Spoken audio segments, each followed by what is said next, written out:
events, and issues shaping our community. This is Comcast Newsmakers. At almost every job, there's a coworker that can get under your skin. But what if you are the annoying coworker and you just don't know about it? Career Builder came out with a list of the worst work habits you should break. Here to help us identify the top 5, Elena Brower of the International Etiquette Center. And thanks very much for joining us. Thank you. Now, these are problems people have universally at almost every job, and you probably could see them anywhere. You can see it everywhere, and you don't even have to be in an office to get into some of those problems. Okay, let's get into it right away. On the top 5 worst job habits people can get into, number 1 is procrastination. Number 2, being a sloppy emailer. Number 3, confusing informal with disrespectful. 4, taking advantage of leeway, which is interesting. And number 5, refusing to mingle. Let's talk about the first one, procrastination. Procrastination and lateness usually go together.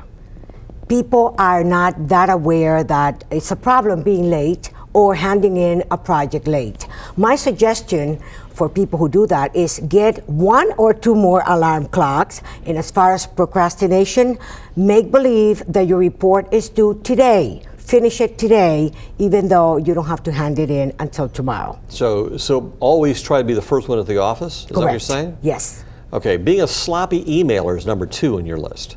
It's a real problem because people are not using grammar. They just start writing. A lot of younger people, they write the way they text, which is very annoying to people who are not into it because they don't know what the symbols are and they have to decipher what it is that these emails are saying. Poor grammar and no headings for the emails. People don't know what the subject line is because there is none. The other one, looking at informal versus disrespectful.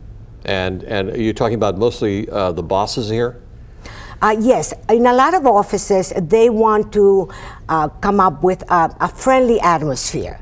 And a friendly atmosphere means that you may even call your boss by her first name. And number 4 on your hit list is taking advantage of leeway. Yes, most of the time, people take advantage of a dress code by dressing too casual. Companies that don't have a dress code, it's up to the owners to decide on what is appropriate. But common sense should tell you that if you're going to an interview, jeans and a t-shirt is not appropriate. My dad always told me, be the best dressed guy in the room. And you are. And thank you very much. There's nobody here, so you and I. And number 5, refusing to mingle. That's a problem. Let me tell you that I had a client who was fired because she refused to mingle with the rest of the people in the office. They thought that she was not friendly, she would not cooperate, she would not help others with some other projects when they would come along and ask her, and they didn't feel that she belonged there. In your estimation, how do people get ahead? Is it because of talent or because of social graces at the workplace?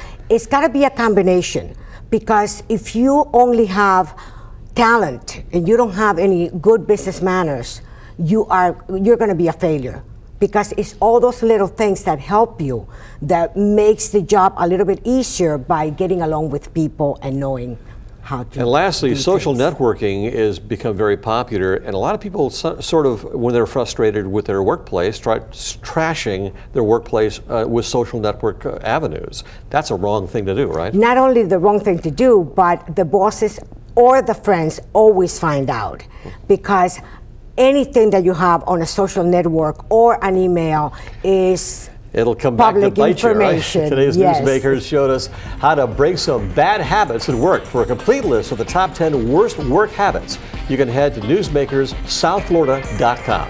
I'm Spiro Kenton. Thank you for joining us.